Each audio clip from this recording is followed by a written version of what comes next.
Bismillah ar-Rahman ar-Rahim. I wanted to welcome all of you, those who are from Georgetown and those who are not from Georgetown, and Georgetown alumni. Good to see you. Just to give you an idea about what we have been doing. We started this idea a year ago. Tajdid, Islamic reform, renewal. Trying to sort of push Muslim students to think out of the box, to ask the tough questions, help them, empower them to ask the questions that they may not be able to ask at the masjid, at the mosque, saying nothing's off the table. We can ask any question, every question. You must not be afraid or worried. No one will judge you. In an academic setting, you are supposed to ask questions. And I think Islam empowers us to ask questions and not be afraid to ask the questions. But also to have the honesty to challenge some perceptions about what Islam is and is not. And I'm saying by Muslims, for Muslims, if you will. We Muslims need to be honest about who we are and what we think of who we are.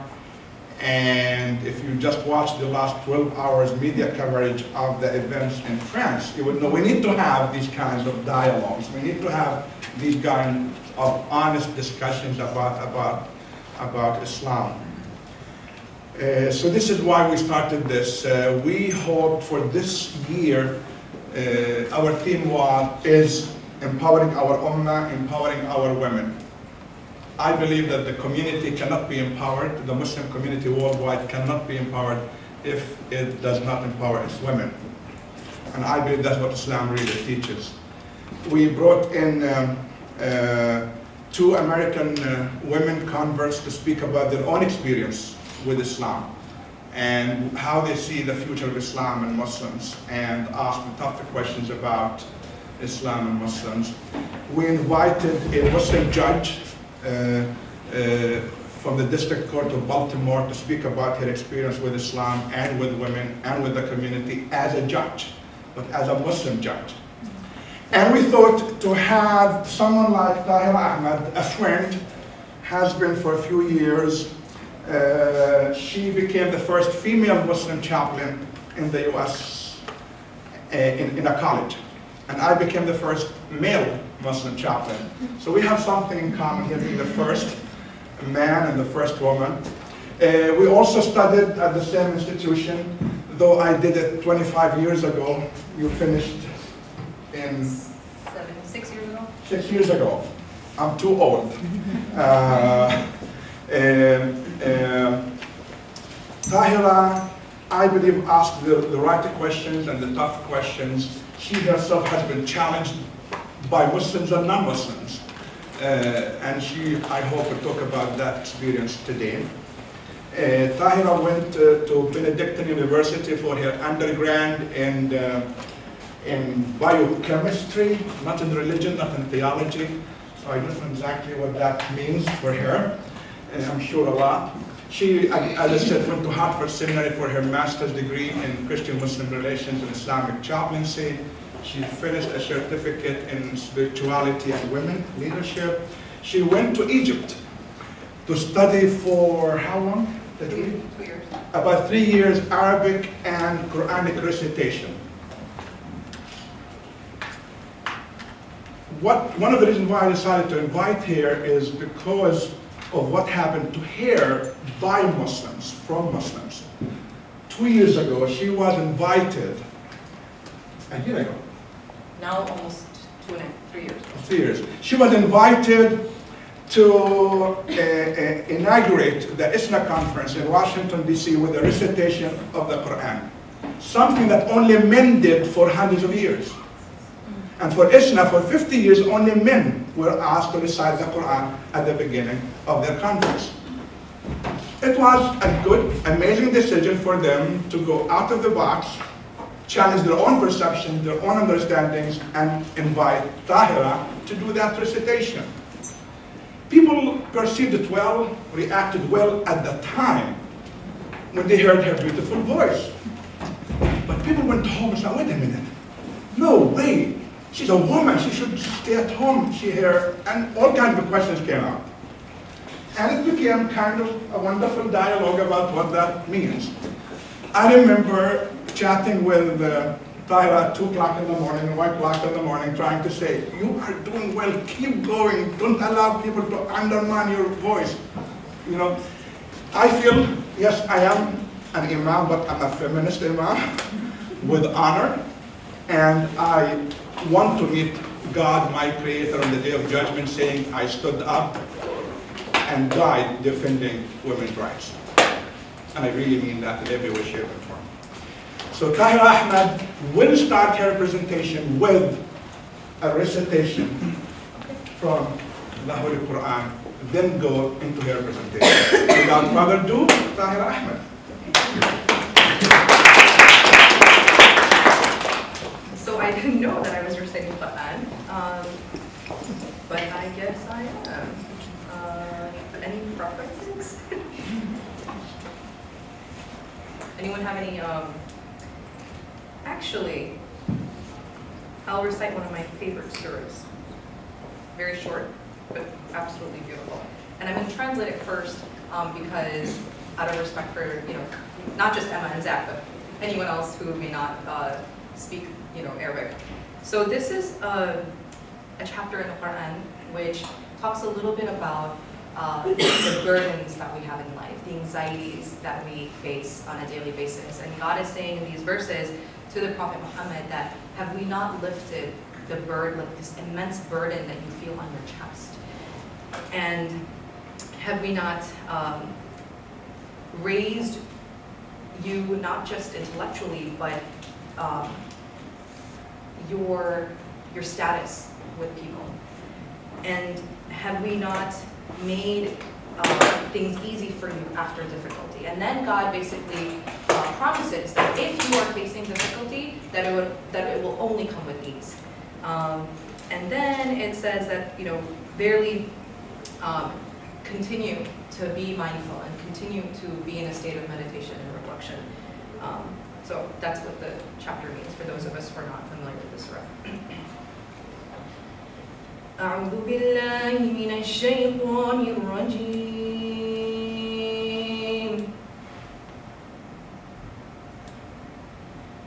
بسم الله الرحمن الرحيم.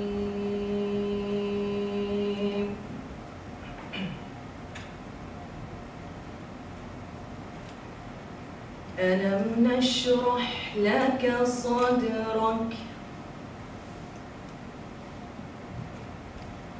ألم نشرح لك صدرك ووضعنا عنك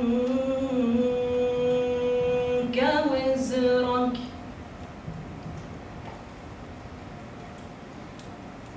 الذي أنقض ظهرك ورفعنا لك ذكرك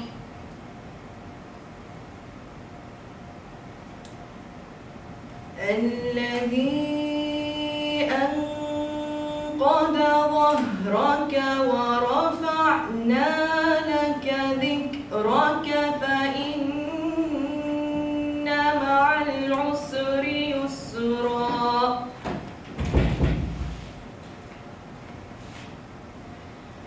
فإن مع العسر يسرا إن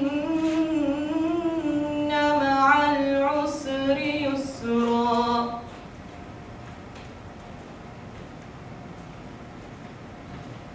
فإذا فرغت فانصب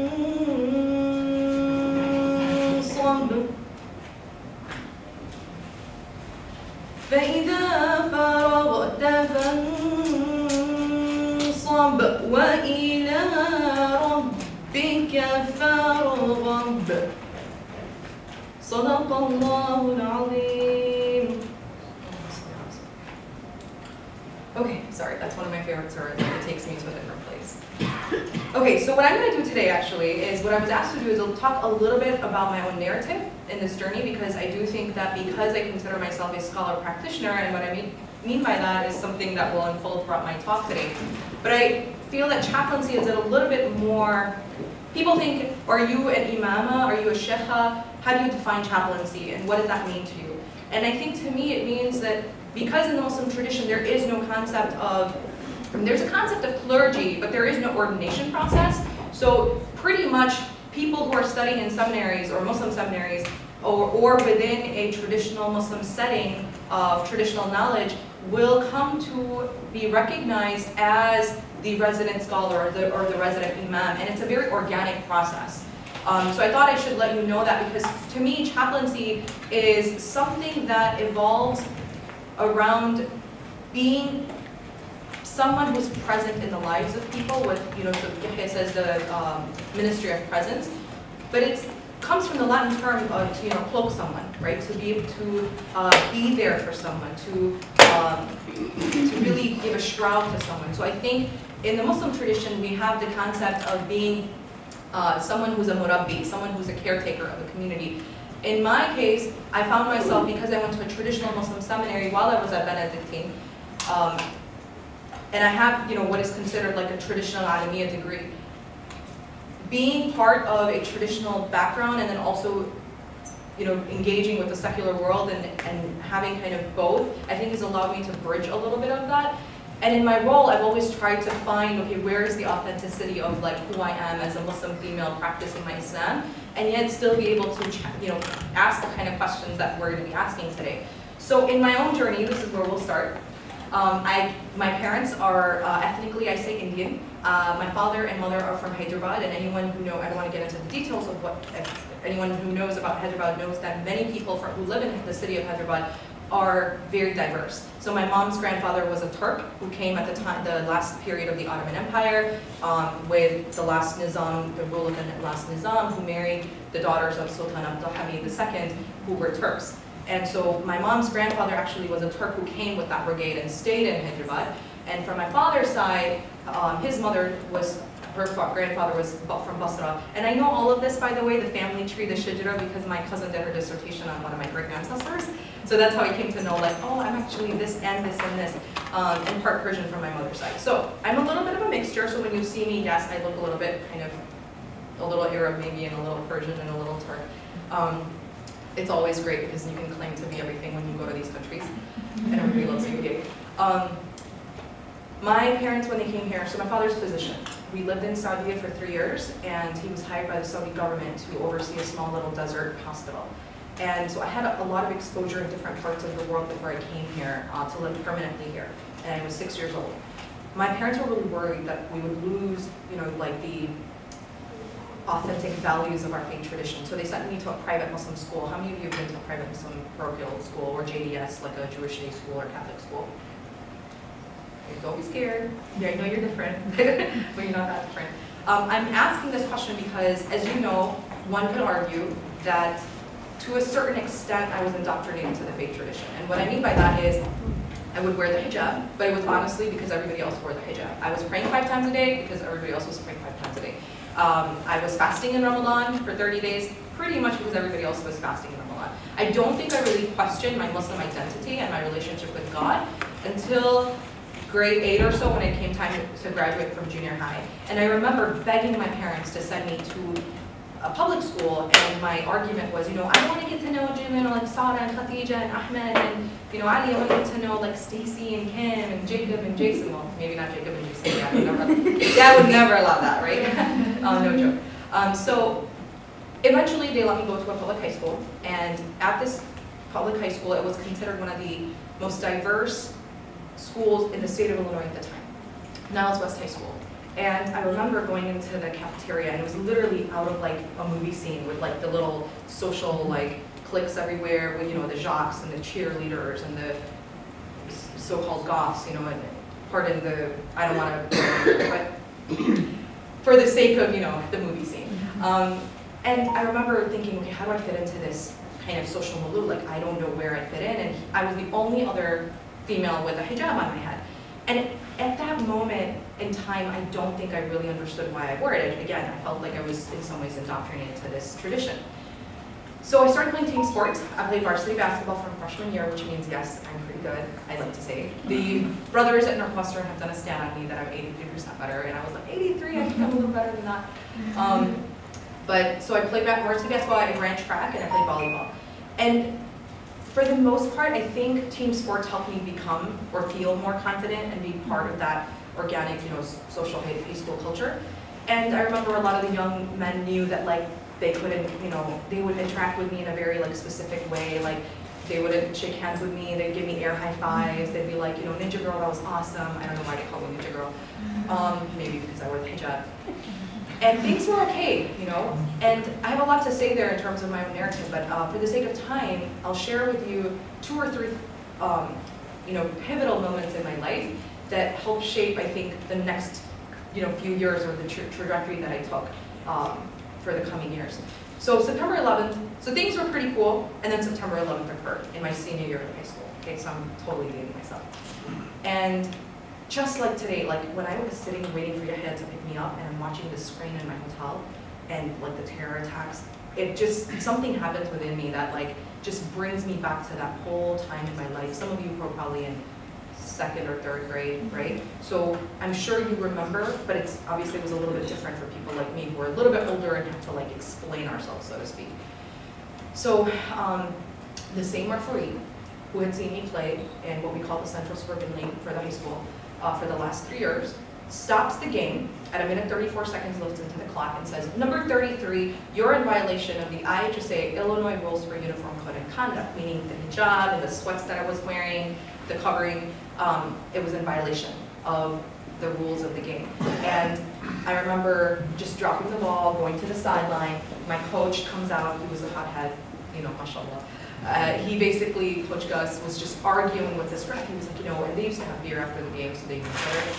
And he was like, I know why you're doing this, bigotry, not in my game, not in this court. We have all the people to prove that she can wear what she's wearing. And they had their little, back and forth, and I'm sitting there thinking, oh my gosh, everyone's looking at me. This is really intimidating. This is not cool. I just want to get out of here. There's 1 minute, 34 seconds left into the clock. Why do I have to be here? Forget it. We're winning, coach. It's okay. I don't want to go back in. But he was like, no, we're going to put you back in. I go back in. We won. Yay. We're doing the team handshake, going back to the locker room. Parent walks down from the bleachers, number 33. I turn around. He says, it's a shame they let you back in. I go to my locker room. Locker rooms are silent for the rest of the season. Pretty much the hallways are silent for the rest of the year, and I actually ended up graduating a little bit early because I couldn't take there was a lot there that happened. But it was like out of, again, movie scene, Moses with his staff, people see Ahmad walking through the hallway, literally the turn would happen, right? And as a young Muslim female, I was like, what do I do? Should I talk to them? How do I explain myself? And why do I wear what I wear? And are they looking at me because of what's happening in the media? There are all these questions that are happening. Then this kid who used to be like, he asked me to date him freshman year, sophomore year, junior year. Now I'm getting a little personal here because it is my narrative. Yahya doesn't know this part, so I'll share it. But please don't tweet this part. So this kid who wanted to date me my freshman year, my sophomore year, my junior year, is in my leader's gym class. And I don't know if you know what a leader's gym class is. It's basically you train to be a leader and then you train you're basically the teacher of the class. So he we're playing rugby, he takes the ball and he like stuffs it in my face and says, I know why you didn't want to date me, it was because you were effing bin Laden. And obviously I was just like, oh my gosh, I can't believe you said that. And then he proceeded to rip my hijab off and throw it on the ground and thought it was really funny and gave a few people high fives. And the next 30 seconds were probably the worst 30 seconds of his life because I beat the crap out of him. Pardon my language. And of course, I would never promote that. And I think in retrospect, yes, maybe I would have done things differently. But in that moment, I felt so humiliated that, I punched the lights out of him. And we had to go to counseling together. We had to go to therapy together. And we had to talk about what this meant for me. And it was, I think, the first time that I had to explain what it meant for me, right? Like as a human being, as a person. And for him, I think it was a really interesting time to learn about someone who was completely different from him, trying to understand, like, so why didn't you date me? Like, what was the issue? Like, you told me I smelled, was that true? So it was a really interesting 5 weeks over a period of time to really talk about all of those issues that came up. My honors last story, my honors English teacher asked me to stay after class one day and says, Tahera, I just want you to know that I know there's a lot of things going on because he heard about everything that was happening. He said, I just want you to know that if you need to talk to someone, I'm here for you. And I thought, finally, someone gets it. Like, someone knows, like, there's so much going on. The world thinks I'm a terrorist. This thing on my head is constantly being questioned. And I thought he got it, and someone was gonna, like, listen to me, right? And then he says, Tahera, I just want you to know that if your father beats you at home or if he forces you to wear that on your head, I'm here for you to talk to. There's social workers here, there's counselors here. Just know that we're all here for you. And I'm like, dude, my father's a neurosurgeon. You met him. He's a very educated man, and you know, like, he would never beat me. Like, why are you saying? Like, in my head, I'm thinking, like, you met him at parent-teacher conferences, right? But I'm like, wow, subhanAllah, like, that subhanAllah means praise be to God. I'm thinking, like, there's all these thoughts going on in my head, so I say, why do you feel that way? So he goes back to his desk, and he had printed a sheet of paper, and he puts it in front of me. And it was this image. And I asked Northwestern, as you know, has one of the best schools in the globally, in our school of communication and mental, so in journalism. So I asked one of our professors who studies imaging stats in the media, and I asked him, how many times was this image portrayed in the media around that time, between 2001 2002? And he said about 183 times, and that's a lot, by the way, for that period of time when Twitter or Facebook wasn't as, you know, prevalent. So this image of this man from the Taliban holding a stick over a bunch of women wearing burqas, it seems like he's beating them, and then there's this young girl probably just looking at what's happening. So he kind of like pushes that in front of me, right? And imagine, like, look at the juxtapositioning of that. It's like I'm sitting there thinking, okay, this guy really cares about me, and he's sincere, absolutely. But at the same moment, he's asking me a pretty tough question, right? He's asking me in some ways to explain this whole world. And how does it relate to me? Because I seem to be the ambassador or a representative of that world. So I didn't know how to answer that, and nor did I think that I needed to answer that, right? So I just said, thank you for your concern, thank you, thank you, thank you, and I like rushed out of that room. But when I was walking out of that room, I remember that was a pivotal moment in my life. I told myself, all right, I have to like basically be ready to answer a whole lot of questions, and I need some answers fast, right? And I was like 16, 17 years old thinking to myself, what is it about this tradition that I need to understand for my own self? Where do men who do, like, if they are using scripture to validate their position, you know, how do they do that? There are a lot of real questions that I had about women's role and women's rights in Islam. And then, at that time, and I see this not as prevalent, but I do come across, in the last 4 years, it's about 32 different campuses. And on some of them, the young men have said, and even women have said, they don't believe feminism is compatible, or even the language of feminism is compatible, or at least third wave feminism isn't as compatible with Islam or the teachings of Islam. And I find that really interesting. And when you break that a little bit, when you unpack that a little bit, a lot of what's I think happening is some of the language that's being used, right? Rather than the actual notion of what feminism means or what it stands for, or its compatibility within the humanist thought. So I want to take us, so that was kind of my narrative piece there really quick. I did a lot of interesting journeys after that, as you must have heard. I did do my undergrad at biochem to make my parents happy. But then I decided to take a different role, or based on Dr. Ingrid Mattson, who was the first female president of the Islamic Society of North America. And she, not convinced, well, she encouraged me to do higher education in Islam, because she said there are very few Muslim women who have studied traditional Islam and then have gone on to study Islam in the secular academy, and that's kind of where I continue to do that. So this question, I think you all can answer that very quickly, right? Like, this was the Gallup research. They asked people A, B, or C. What was the most common image? This is from 2010, Gallup's research. And C was 64% of people picked this. So it's not like and this survey was done over like 2 years, so it's not a longitudinal survey. But if 64% of the 5,000 people that they surveyed across the country can say that this is the common image of a Muslim woman, we know that in the United States, this is probably true for many people.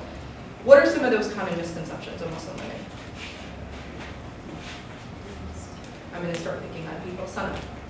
Uneducated. Uneducated. Amanda. Oppressed. Oppressed. That's what I was going to say. Oppressed. Okay, Ahmad.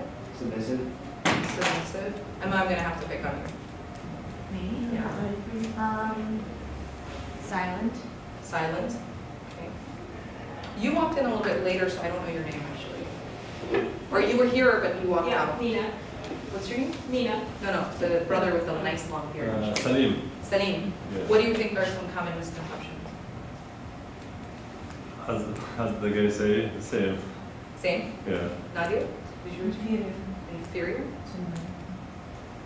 Anyone else? Any? It's like coerced. Coerced, okay. So we'll do this, I'll just go through them really quickly. Arranged marriages is actually number 2 on the list globally. Someone said that abused, oppressed, uneducated, forced to stay at home. These are your common misconceptions, right? Why do you think they exist?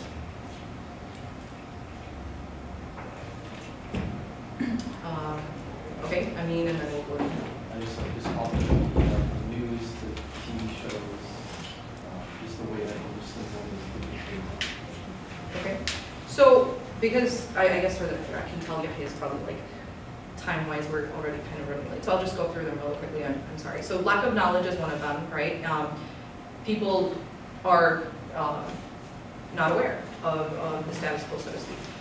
Or excuse me, people are not aware of the nuances within Muslim communities. Then you have sensationalist media, that's definitely one of them. Misinterpretation of the religious text is a reality. And so a lot of what I have to say today is not going to be sugar-coated around Muslim women. I'm not here to take an apologetic stance on the role of Muslim women and the rights. There's definitely a lot of work that still needs to be done within the Muslim world on how do we explore the topic of Muslim women when it comes to certain rights that they have. And it's not that the Muslim community or global Muslims within the 30 different Arab countries, for example, it's not like they don't know what the rights are, right? A lot of this has to do with understanding text. And I think when we get into maybe some questions with Yahya, we'll talk a little bit about that. The truth is there is also a difference of opinion. And when you look at like a vast traditional literature of the Muslim tradition, you do see this difference of opinion coming through.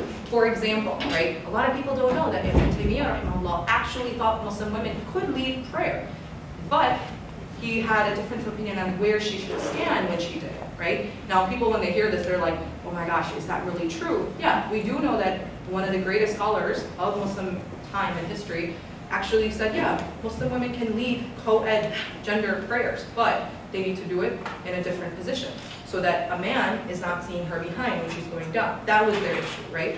But obviously that opinion is a minor opinion. You don't see it being practiced. And in fact, some people may even consider it absolutely haram. Then you have unethical or immoral behavior. That's a reality that I think for a long time Muslims didn't want to acknowledge that about their own communities or societies because for 2 reasons, right? When the survey reveals that when Muslims are asked, why don't you self-police yourself? Or why don't you talk about the social ills of your own community? And they're like, well, is it dirty laundry? It's not dirty laundry. You're talking about how there's abuse going on. The common answer is because we're already under attack from the outside. Everyone's always attacking Islam. Everyone's always talking about how Muslims are terrorists. So it's like one more thing for them, right, to really, and I'm not making excuses. I'm just kind of sharing with you some of the psychology that goes on, I guess, within these communities. So I shared that piece with you because I wanted to kind of give you an understanding of that was the reality when I was, all of this was happening when I was this is 12 years ago.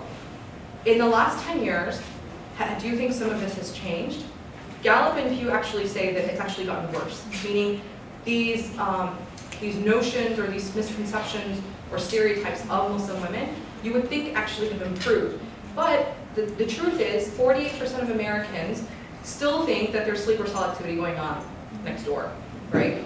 Or that when they see a Muslim woman, they don't see the hijab as compatible. They actually do see it as oppression because it's something that a man is making you do, or you're doing it so that a man doesn't have to see certain parts of you. And so we'll talk a little bit about that in detail. But, oh, sorry. Thanks. Sorry about that. Okay. I wanted to take a quick pause from that and go into how did so that's the reality of the situation, right? Like I had this whole narrative of just being questioned and challenged, and then within a societal context, the reality is that yes, Muslim women are often questioned, and there's a lot of misconceptions. Some of them are based on reality of the situation of unethical and immoral behavior, but I think other aspects do have to do with the way in which they are portrayed. In my own journey, what I tried to do is try to say, okay, how do I understand my role as a Muslim female living in the 21st century? I want to reconnect to the tradition. I want to go back. I want to go back to where it all started. And I want to understand who was the Prophet ﷺ. Would he, if he was alive, would he say that, yes, I'm a feminist and I have no problem with it? Or would he say, no, no, no, I'm more of a humanist, don't call me a feminist, I'm for everybody? Or would he say both? You know, or what would be, you know, the Prophet's stance? And why is it that some people are so lukewarm about, or indifferent even, to talking about feminism in the Muslim tradition? So, the Prophet Muhammad, for those of you who don't know, was born in 570 AD, so this is about 570 years after Jesus, peace be upon him, let's say 600 years. And the city of Mecca, where he was born, attracted a lot of Arab tribes from different places, and Karen Armstrong talks about this in her book a little bit. Karen Armstrong makes a really good argument in her book that one of the messages that the Prophet Muhammad taught was of oneness of God. And the question she asks is, when all of these tribes came to Mecca, what did they come for? They came to pay homage to the many different idols. And the family of the Prophet Muhammad, the Al-Quraysh tribe, were the people who actually were the caretakers of the Kaaba, right? The city, or the holy shrine, so to speak. And Muslims go there still until this day, 5 million or so. The Hajj season just finished.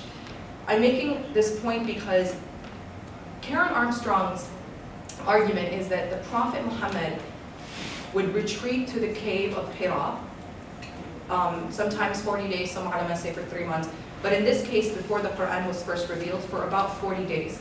And the question she asks is why? Why was this man retreating from the social ills of his society? Why did he go up into this cave? Does anyone know? Muslims in the house. Sorry? Meditation. To reflect, okay. So she's saying that his issue was that he saw that the leadership was his own family.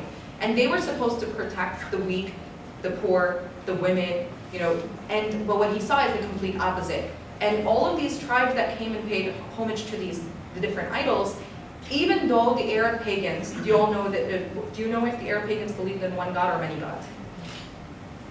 The pre-Islamic Arabian society. Yahya, I'm gonna pick on you.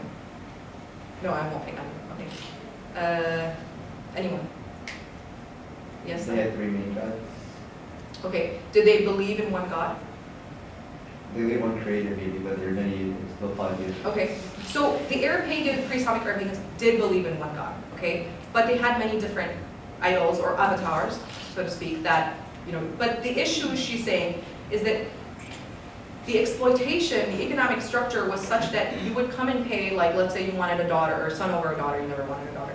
If you wanted a son, you would pay off a certain idol, right? And then the money was basically systematically only going to the high and the mighty, so to speak, right? So people's connection to the divine was being exploited.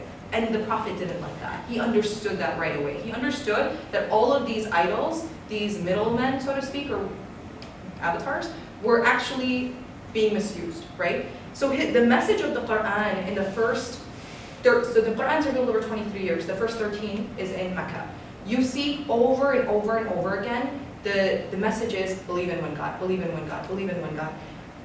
And what's interesting is I used to ask myself, why are these pagan Arabs who already believe in one God being told believe in one God, right? It's because they believed in one God, but they also believed that this power is shared so that they could exploit people from it. And the Prophet didn't want that, right? So you have, for example, early Quran, the first 13, like as I mentioned, The seventh chapter to be revealed, right, talks directly to the Quraysh and says, وَإِذَا الْمَوْءُودَةُ سُئِلَتْ بِأَيِّ ذَنبٍ قُتِلَتْ, that this female infant that you are bearing alive, it will ask you, for what sin are you killing it, or why are you bearing this baby alive? So female infanticide was a common practice, and the Quraysh, or the leadership, is being told, by the way, you think you're going to get away from all of this stuff that you're doing? You're not, especially the way in which you treat your women, right? So early Quran, so my point here is, the Prophet Muhammad, okay, I have a little more to say than 5 minutes, but the Prophet Muhammad, peace be upon him, when he comes back down from this cave, right, first few years he's not saying anything, according to scholarship, but after that there's the revelation is being preached, and the main two concepts are, you can't exploit people, and women's rights are basically at the forefront, right? So my connection to the tradition has very much been going back to the first century Islam, first few chapters of the Quran, and looking at, for example, I'll just skip over that one, the story of Sumayya radiallahu anha. And many Muslims already who, when I say Sumayya, you know who she is, right? She was somebody who, her son comes to her, she's very scared, he's accepted Islam, she tells him, please don't, Muhammad is a trustworthy man, but please don't follow, don't go after him. He says, mother, what is it about Muhammad that you fear? You are the one who told me that he cares for the poor, he cares for the sick, and he feeds the hungry. And just today, verses were revealed that, this female infant that you bury alive, she will ask on the day of judgment, what sin are you burying it alive for? And she takes a pause and she remembers that prior to, her father had told her that prior to her, 3 other daughters were buried alive. And when it came time for her, his heart couldn't do it. And so she stays alive, in fact, because her father decided not to bury her alive. So she remembers that, she accepts Islam, she actually dies as the first person for the sake of her belief. And to me, what's fascinating about this story is that the people who actually stood up for the tradition were women. In fact, Sumayya is considered the first martyr of Islam. I asked myself, okay, clearly she saw something in it that was revolutionary for women, right? Clearly she saw that the tradition had within it some kind of empowering tool for women. Now, I'm going to breeze through these slides just for the sake of time. When I say that the first 13 years have a lot of scripture around women's rights, we see that. That's evident. You have women mentioned in the Quran, like these are just 15. You have the story of Mary, an entire chapter 19 being named after Mary. Again, I'm sharing this with you to kind of give you an overview of is there scripture about women? Are there rights for women? Absolutely. And I think all of you know that. You're Georgetown students, you can even Google that, fact check, and do whatever you want, right? You have men and women being mentioned as equals in the Quran. You have spiritual equality, right? Versus, again, direct verses, direct narrations of the Prophet Muhammad, women praying, right? People ask me, how come I only see images of men praying? There's a really cute little girl praying. You have female dervishes that are not only in the Northeast in the United States, but they actually go to Turkey. And Oprah, if you know, you could YouTube this. Oprah's on her Belief Now network. She featured a female dervish who lost her ability to walk, but as she was passing away into a state, she remembered the poetry of Rumi, and when she came back, she said, you know what, I want to practice this, and the doctors told her, you're not going to be able to whirl, and she said, okay, let me show you, and she actually, she did that. Attitude, right? The Quran addresses how to even talk to women, not to inherit them against their will. There's no, you can't betroth someone to someone else. You have collaboration and consultation within the tradition. You have their right to attend the mosque. People say, well, how come, all over the world there are a lot of places where women can't attend the mosque? It's very clear what the Prophet said about women going to the mosque. There, in terms of their rights to property, there's right of education, and all of these slides we can go back if someone, or I can share this with you if anyone wants. But I'm going through this kind of brief, for the sake of time. Do not beat them, do not, the Prophet was very clear about that. You have being kind to your wives, the right to good conduct, the right to marriage by choice, and then all of these different rights, right? You have Al-Muhaddithat, which is an incredible work that you should all look at by Sayyidina Muhammad al-Nadwi, who is an Oxford scholar, who compiled the biographies of about 2,000 Muslim women who were qadiyat, like the judges of their time, like you had Zakiya Mahassa here. But these were women, for example, who were teachers of some of our greatest scholars. So it's not that they didn't exist in the last 1400 years. The question is, what happened in the last 200 years, right? And so let's go now to the reality of the situation, right? Let's go back to equality, because I don't think there is equality. Okay, we'll talk about that. We'll have questions and answers. Yeah. So then you have this whole notion of, okay, if Islam liberated women, okay, if you wanted to even frame it in that way, then why is this a common image, right? That's what I always get. I think some of that has to do with the last 200 years of the geopolitics in different regions and understanding how that's actually affected women. I'm not blaming socioeconomics for everything, but I think there is something to say about that, right? And we'll look at that if we have time in terms of questions and answers. But there's a lot of work being done around women in developing countries in which post-colonial regions have had, post-colonial pressure has had a lot to do with the trauma that exists in these societies, and how men have continue to mistreat women because they see themselves as the next warlord of that society. But how do we regain lost ground in terms of, are there Muslim feminists? Can you be a Muslim feminist? And can you go back to the tradition and question some of this within your own societies? So, for example, you have Muslim women within Pakistan and Afghanistan, right? Like there's something called feminist jihad. It's a group of Muslim women who are saying, you know what? There is a way to look at ijtihad, which is reinterpretation of text, in order to give empowerment to our societies.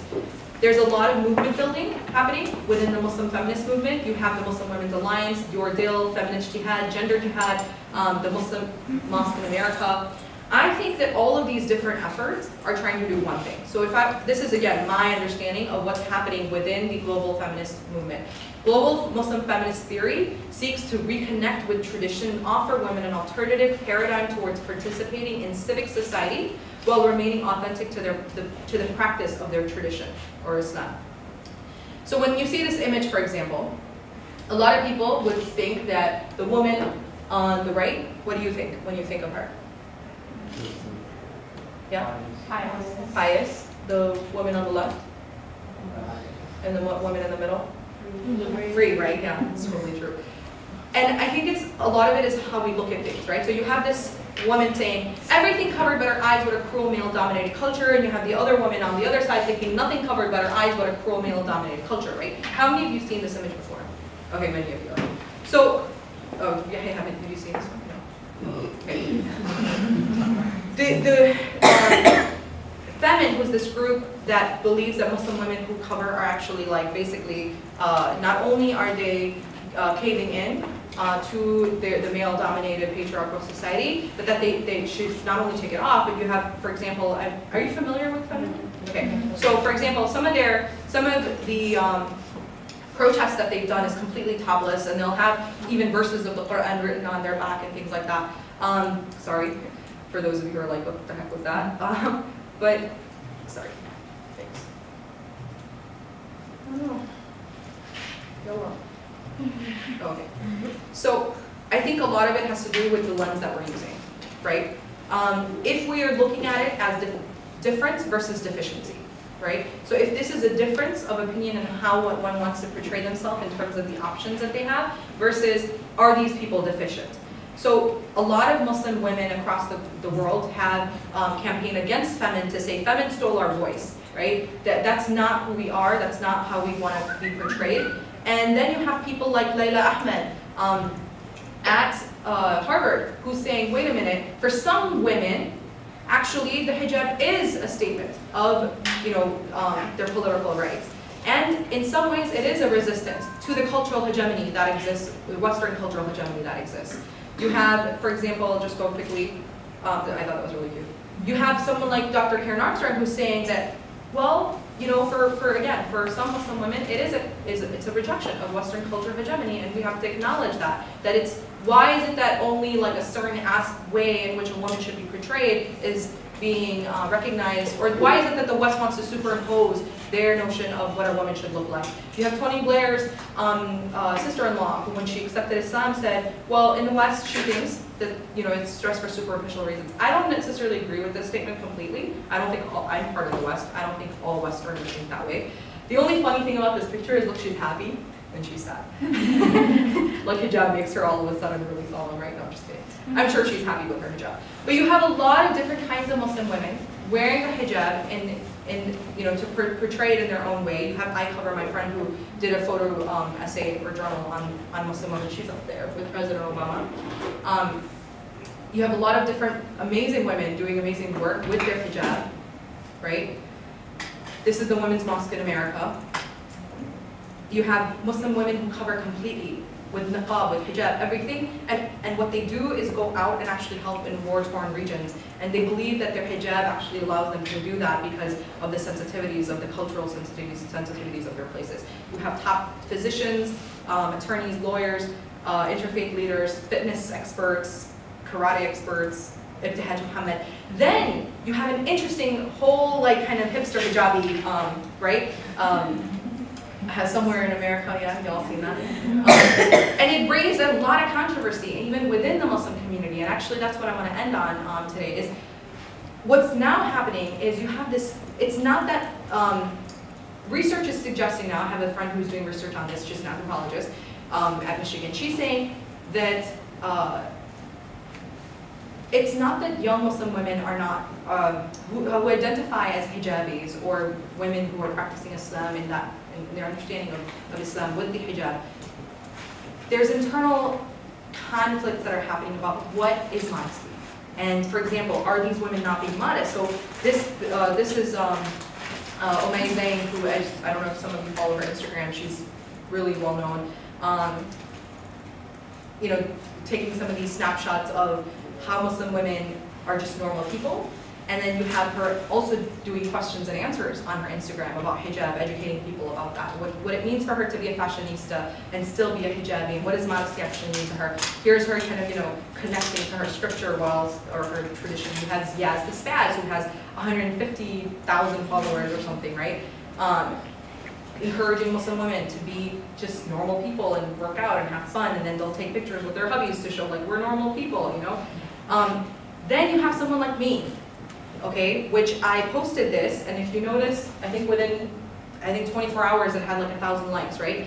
Close to, and probably more than that now. So I wrote that I just got rescinded from an all-male panel, organizer's heartfelt apology. We profusely apologize, Sheikha, but unfortunately it's out of our hands. Frankly, mashallah, you're very beautiful, and our Imam feels the brothers will not concentrate on your lecture. Was this a joke? Absolutely not. This actually happened, okay? Now what's fascinating is you see within 24 hours there were 500 comments and 200 shares, right?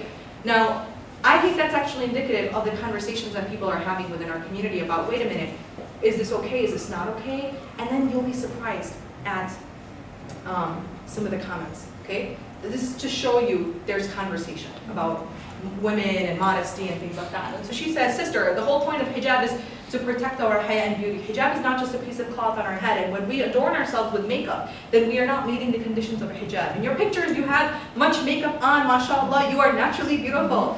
So, and she goes on, right? So what's interesting, here's another Muslim woman sharing her experience of what she thinks a hijab should be, or what modesty should be. So when I said there's already internal conversations and conflicts happening within the Muslim community, particularly in the West, about what is the proper you know, way to go about depicting yourself as a Muslim woman.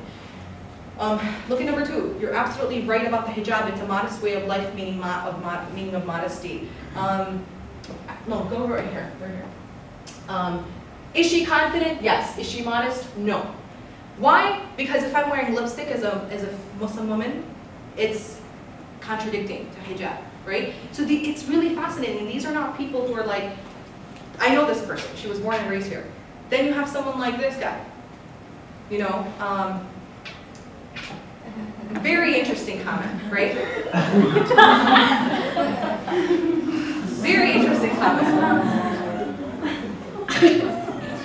Okay, and by the way, he's not like somebody random, right? People know this guy, people know him, people know he's like a prominent, person in the community.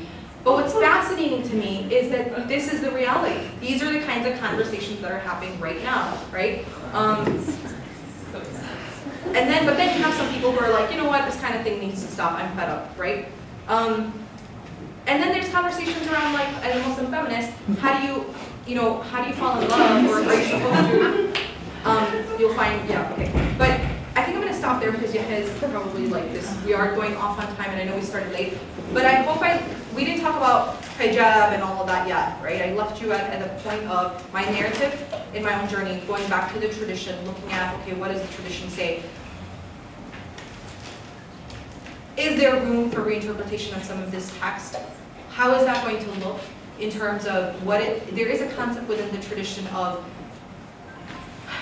what has been the jumhur practice, meaning what has been the practice of the consensus. And then the next question goes, whose consensus? Consensus of is Eastern scholars, Western scholars, New Age scholars, progressive scholars? Who are you talking about when you say consensus? Because we don't have a pope, so to speak, in Assad, right? We did have the Ottoman Empire as the last Muslim rule, but throughout Muslim civilization, you've always had different scholars within their own regions making fatwas of their own kind, right? So it's a fascinating discussion. I think where I want to leave you is that Muslim feminists today, I think the greatest challenge that we have is within our own communities first, of trying to understand, like, is when I say I'm a feminist, am I saying that I do not consider the rights of men, or am I asking for more than men? I think, to me, personally, I want to end on this note, is that the feminist theory from its first wave, I work across from Frances Willard's house, right? The women's suffrage movement, leader. And I've actually had the opportunity of reading her diaries, because one of our trustees actually transcribed all of them. And what I find fascinating is that her diaries reveal that so much of her work was about just seeking things that we take advantage of today. And the story I want to end on is a woman who was sitting next to me. I travel a lot, and there was a woman sitting next to me. She was like 71 years old, and she said, she was part of the women's suffrage movement. And she said, she talked about her life story. She talked about how incredible it was that she, all of the different things that they did to advance women's rights.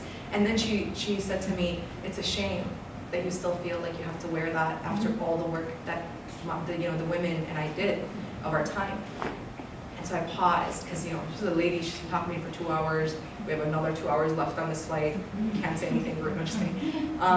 I paused and I said, I think all of the hard work that you did, like, I am able to wear this hijab because of all of the hard work that you did. And she also paused, and she was like, I never looked at it that way. And I said, yeah, I think the choice that you gave, right, with all the hard work that you did, that whether I want to wear it or whether I don't want to wear it, I think that's part of the legacy that you left behind. Tahera Ahmad. Thank you. Thank you.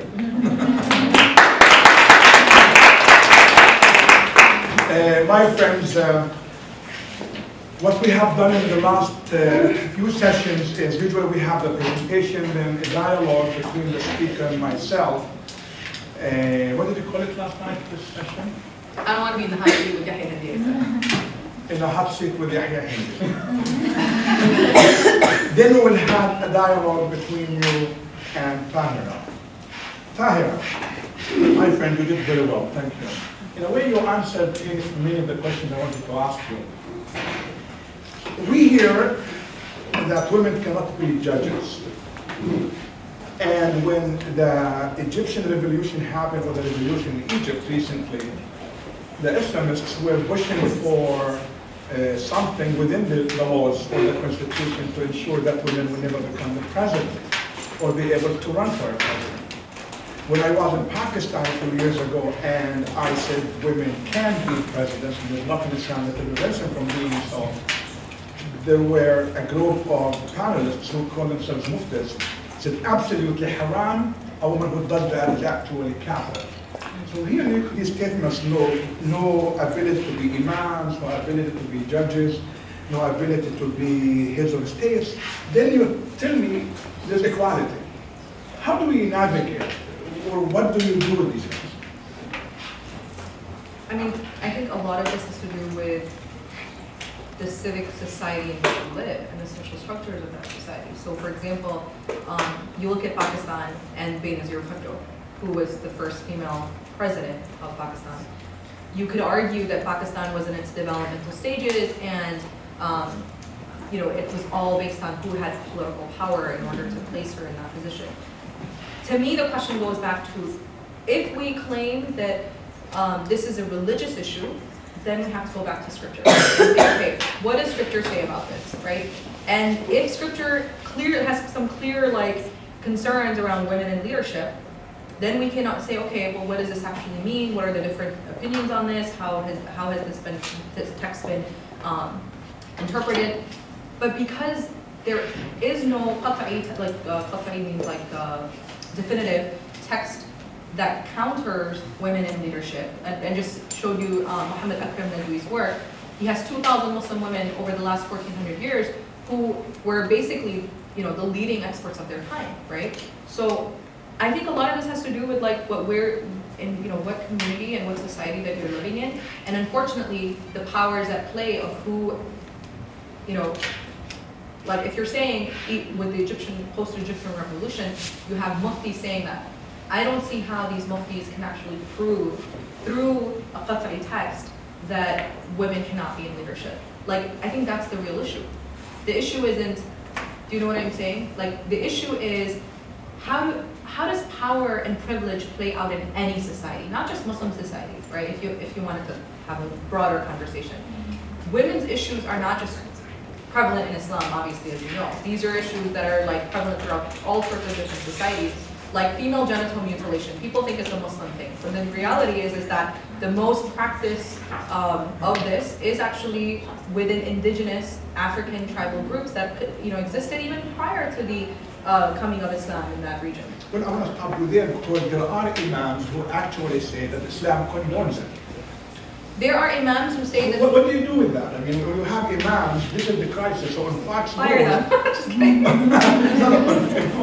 People on Fox News are responding to a specific fatwa that they find online of imams actually quoting hadith to say, yes, it is acceptable. Actually, women have to go through that genital mutilation. So I think part of the reality is that Muslim women need to we need more Muslim women as men, I think, who are going into the tradition of spiritual leadership and scholarship. It's part of the problem.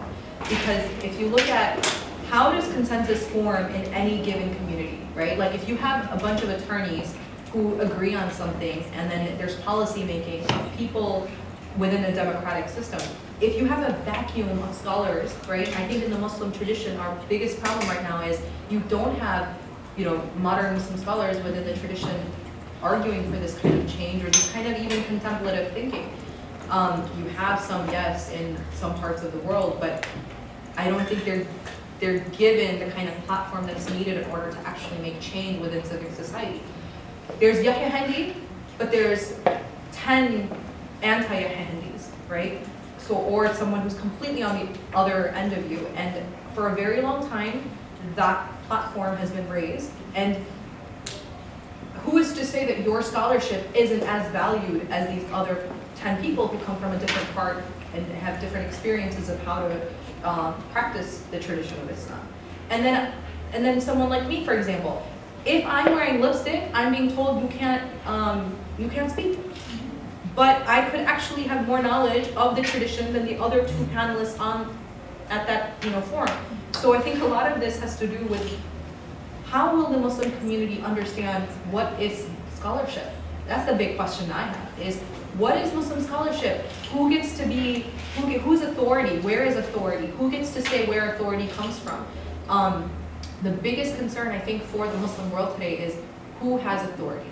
And then how do you understand what is consensus and where is Muslim scholarship going in terms of like which fatwa actually goes into account? The problem, Tahera, is like in the Catholic Church. You have a group of men sitting in Rome deciding for Catholic women what is and what is not within the Catholic teachings. in the Muslim community, we have a bunch of men sitting in mufti chairs in the Muslim world making rules for women. Yeah, that's precisely correct. So how do we deal with that? I think American Muslims are going to be an interesting project in terms of where we start putting a little bit more of reliance on, or even a credibility of authority. So, for example, even till today, the religion department professor at Northwestern asked people to take a fatwa and do research on the fatwa. Okay, and we had a conversation the other day in coffee, and he said 30% of the fatwas that were researched were all out of the Middle East, and the students gravitated towards the fatwas of these scholars because they feel like that's what's more authentic, right? They feel that the scholars here, for example, who are recognized Muslim scholars in this country, right, and that's loosely put, that they're not as authentic. I think there's a growing need of understanding where do we get our authentic tradition from, and a sense of reliance on traditional scholarship versus organic scholars from the West who, yes, have connected with Eastern scholarship. But I guess what I'm trying to say is, if it is true that part of the problem is that there's a bunch of men, just like in the Vatican, making all these decisions, how do we counter that? What's the only, I guess, the solution for that? I think one of the things that we need to continue to do is promote Muslim scholarship from the West, have more women in this field who can say, well, hold on, like, I don't think that that's necessarily the only way to look at this particular issue. But building masses of that so that there is a consensus being built around that. I don't think there's any other way to counter that. How would you do it? No, I'm here to ask for No, I mean, it's a good question. It's a very good question, because even, for example, I went to a school, I had to give a talk about Isa in the Muslim tradition, and fascinating story. In the middle of my talk, there's chapters of this Mary, chapter 19. So I needed to remember the verse, and in order to remember the verse, I had to say the verse in a certain way. So I started reciting the verse, and then I noticed in the middle of my recitation, the mic got cut off. And I'm like, oh shoot, I think there's a technical problem. And then the rest of the time, the mic was off. And there was all these like older adults in the audience who couldn't hear me. So at the end of the event, I went to the organizers, and I'm like, something happened to the mic. It was cut off. And he's like, yes, sister, you did not tell us you're going to start reciting Quran in the middle of your talk. And I'm like, yeah, I wasn't planning on it either, but it just happened because I had to remember the verse. So what did he say? He said, well, all of the local imams in this community believe that a Muslim woman should not, her voice is awra, and she should not be reciting publicly, or she should not be, he used the word singing, okay, to be fair. And I said, oh, wow, so you cut the mic on me? Like, I was just like, I realized in that moment he cut the mic on me. And I found it really interesting. So I said, you know what, let's talk. We had an interesting talk. But my point in saying this to you, Imam Yahya, is that this young man, who I asked if he had any female professors at the university, and he said, yeah, a lot. And I said, do any of them like wear hijab? And he was like, no. I'm like, do any of them wear like mini skirts to class? I'm like, yeah, one of them. I'm like, so do you go to class? I'm like, yeah. I'm like, you had a problem with me reciting Quran, the kalam of Allah Ta'ala, but you're okay sitting in a lecture with a woman who's like wearing, and with all due respect to the woman, I have no issues, like she could do whatever she wants. But I found it fascinating that a lot of young Muslims today have this dualism when it comes to like how they understand their tradition. If you are Muslim and you're practicing, you got to do it this way. And I want to be fair to this young man. I think he's trying to follow his tradition, right? Let's be fair to him. He's trying to do the best he can. And my question is, what is the best that we can? Like, let's be honest about that. Are there other ways to look at it? And is it haram? Is it absolutely haram for a Muslim woman to recite Quran? Like, which opinion are you going on, and is that actually beneficial to the society and the community that we live in? So my whole notion is on, or my hope is that as we're developing what is considered an honest and sincere practice of Islam, that we are looking at the vastness of the ways in which we can practice our tradition. Thank you, Tahera. That was wonderful. I have other questions, but I will not go into them.